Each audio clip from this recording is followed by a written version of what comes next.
নাহিদ রানায় মুগ্ধ Shahin Afridi, test series জয় চাই, কিভাবে সামলাবে ওই এক্সপ্রেস বোলারের গতি।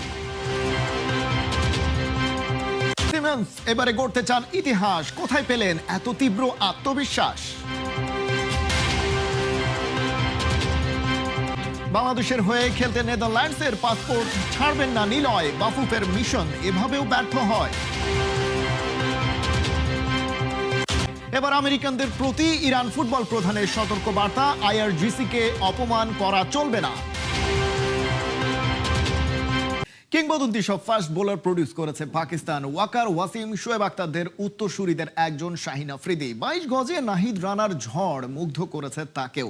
দেখছেন তার সম্ভাবনা, তবে এমন অস্ত্র বুঝে শুনে ব্যবহার করার কথা জানালেন বাংলাদেশের হেড কোচ ফিল সিমন্স। চাপ নয়, বাংলার মাটি থেকে ট্রফি নিয়ে যাওয়ার লক্ষ্য আফ্রিদিদের।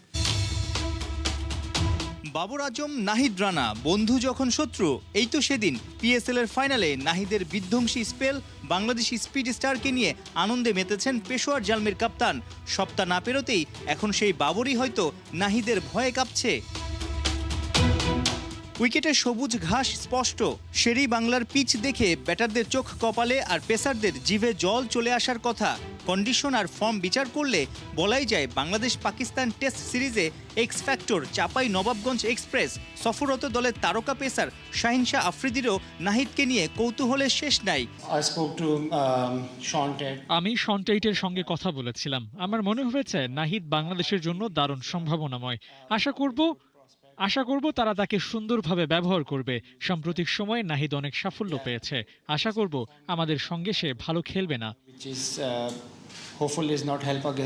টেস্ট কি ওডিআই, সাম্প্রতিক সময়ে বাংলাদেশের জয়গুলোতে বড় অবদান রাখছেন নাহিদ রানা। পাকিস্তান ও নিউজিল্যান্ডের বিপক্ষে ওডিআইতে হয়েছেন সিরিজ সেরা। মাঝে লাহোরে গিয়ে পিএসএল ফাইনাল খেলেও বাজিমাত। দেশে ফিরেই মিরপুর টেস্ট রাঙাতে প্রস্তুত হচ্ছেন। প্রশ্ন এসেই যায়, 23 বছর বয়সী নাহিদকে কতটা চোখে চোখে রাখছে টিম ম্যানেজমেন্ট? টানা খেলা আর এদিক ওদিক ছোটাছুটি তার জন্য চাপ হয়ে যাচ্ছে না তো? নাহিদ সম্পর্কে সেরা বিষয় হলো সে তার সম্পর্কে খুব ভালো বোঝে এবং উন্নতির জায়গাটাও জানে। অবশ্যই তাকে বুঝে শুনে ব্যবহার করতে হবে। পুরো ফিট না থাকলে তাকে টেস্ট ম্যাচ খেলানো ঠিক হবে না। আমাদের পেস আক্রমণ বেশ ভালো, গতি তোলার ক্ষেত্রে নাহিদই নেতৃত্ব দিচ্ছে। গামিনীর বিদায়, টনি হেমিং আসার পর বদলে গেছে মিরপুরের পিচ। স্লো লো স্পিন ট্র্যাক থেকে এখন স্পোর্টিং উইকেট। পিচ যেমনই হোক, বাংলাদেশে কখনো টেস্ট না হারা টিম পাকিস্তান লাল বলে বড় স্বপ্নই দেখছে। নিজ কন্ডিশনের সব দলই কঠিন প্রতিপক্ষ, কিন্তু আমরা ভালো প্রস্তুতি নিয়ে এসেছি। শুধু এই 2 টেস্টেই ভালো খেলতে চাই না, আমাদের লক্ষ্য আইসিসি টেস্ট চ্যাম্পিয়নশিপের ফাইনালে খেলা।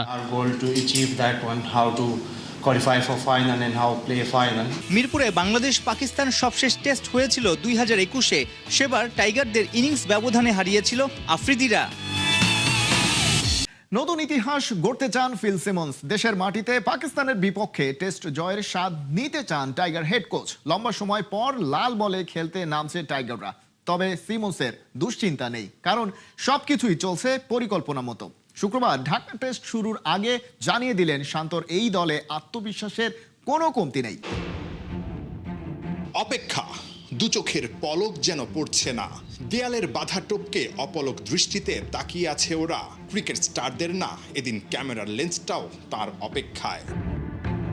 সকাল থেকেই খবর, বাংলাদেশ ফুটবলের পোস্টার বয় হামজা চৌধুরী আসছেন ক্রিকেট পাড়ায়।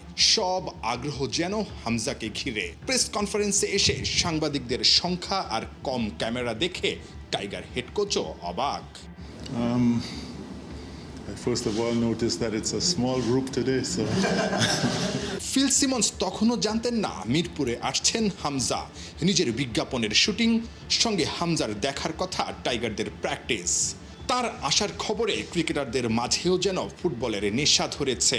কিন্তু যার জন্য অপেক্ষা, তিনি আটকে গেছেন ব্যস্ততায়। অবশ্য দেরিতে মিরপুরের উদ্দেশ্যে রওনা হন, কিন্তু ফিরে যান অর্ধেক পথ থেকে, কারণ ততক্ষণে মিরপুরে টাইগাররা সিরিয়াস প্র্যাকটিসে।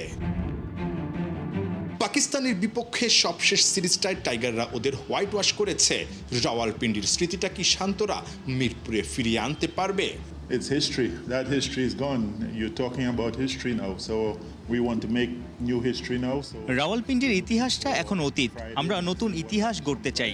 আগের জয় আমাদের আত্মবিশ্বাস দেয় ঠিকই, কিন্তু শুক্রবার থেকে শুরু হতে যাওয়া ম্যাচটি সম্পূর্ণ নতুন। আমরা এখন পাকিস্তানে নয়, বাংলাদেশে খেলছি, তাই পেছনের কথা ভুলে মাঠের খেলায় মনোযোগ দিতে হবে। it's a new game, it's a new place. We're in Bangladesh now, we're not in Pakistan. প্রায় 6 মাসের লম্বা ব্রেক, সাদা বল থেকে লাল বলে মানিয়ে নিতে হবে। চ্যালেঞ্জটা টেস্ট দলের ক্রিকেটারদের জন্য নতুন না, কোচ তাই রাখছেন সবার উপর আস্থা। It's a more mental shift. সাদা বলের ক্রিকেট থেকে লাল বলে মানিয়ে নেওয়াটা মূলত মানসিক ব্যাপার, তবে আমাদের অনেক খেলোয়াড় গত কয়েক মাস ধরে লাল বল নিয়ে কাজ করছেন, তাই এই পরিবর্তনটা খুব একটা কঠিন হবে না। Last couple of months, so I think it will be an easier shift than you think. শুক্রবার থেকে মিরপুরের হোম অফ ক্রিকেটে শুরু হবে পাকিস্তানের বিপক্ষে 2 ম্যাচ সিরিজের প্রথম টেস্ট। যে অরিজিন ফুটবলারের খেলার কথা ছিল 5 জুনের সান মারিনো ম্যাচে, যাকে লাল সবুজের জার্সিতে দেখতে দীর্ঘ দিন অপেক্ষা করেছিল ফ্যানরা, সেই নিলয় ফন্ডার প্লয়েগ হয়তো আর কখনোই আসবেন না বাংলাদেশে খেলতে। বাফুফের সহসভাপতি ফাহাদ করিম খেলাযোগকে জানিয়েছেন, নিলয়ের শর্ত ছিল বাংলাদেশের পাসপোর্টের জন্য নেদারল্যান্ডসের নাগরিকত্ব তিনি ছাড়বেন না। বিস্তারিত শেখ আশিকের রিপোর্টে। তিনি একটা ভিডিও দিয়েছিলেন সোশ্যাল মিডিয়াতে, এবং যে ভিডিওর জন্য দর্শকরা ওয়েট করেছিল এবং সবাই ধরে নিয়েছিল ন্যাশনাল টিমের কোনো একজন ফুটবলার আসবে। আসলে শেষ পর্যন্ত সেটা এখনো হয়নি এবং কিছু জটিলতা তৈরি হয়েছে। বাট আনফরচুনেটলি আজকেও আমি আপনাদের শনাক্ত হতে পারছি না। 17 এপ্রিল 2026 ফুটবল ফ্যানদের চমকে দিয়ে ফাহাদ করিম ঘোষণা দেন ট্রেভর ইসলাম আসছেন বাংলাদেশের হয়ে খেলতে। একই দিনে মিস্টার ভাইস প্রেসিডেন্ট বলেছিলেন সবকিছু প্রায় ঠিকঠাক, 2-3 দিনের মধ্যেই ঘোষণা হতে চলেছে আরো একজন অরিজিন ফুটবলারের নাম, যিনি সরাসরি খেলবেন ন্যাশনাল টিমে। ওই ফুটবলারের ডকুমেন্টেশনের কাজ নিয়ে ফাহাদ করিম বেশ ছোটাছুটি করেছেন। সবকিছু যখন প্রায় ফাইনাল, তখনই দ্বৈত নাগরিকত্বের ইস্যুতে নিজ থেকেই বেঁকে বসেন ফুটবলার। দেশের সিটিজেনশিপ পেতে গিয়ে ইউরোপের একটা প্রথম সারির দেশের নাগরিকত্ব কেই বা হারাতে চাইবে, কিন্তু এখন পর্যন্ত সেই ফুটবলারের নাম কোথাও প্রকাশ করেননি ফাহাদ করিম। খেলাযোগের মাইক্রোফোনে প্রথমবার ফাঁস করলেন নামটা। ফুটবলারটাকে যদি একটু বলতেন। হ্যাঁ শিওর, আমি বলতে পারি। বেসিক্যালি এটা নিলয়, আপনার নেদারল্যান্ডসের। So he was very serious, খুবই ভালো আমি মনে হয়েছে ওনাকে, এবং আমরা তো ওনার মানে বেসিক ডকুমেন্টেশন রেডি করে ফেলেছি।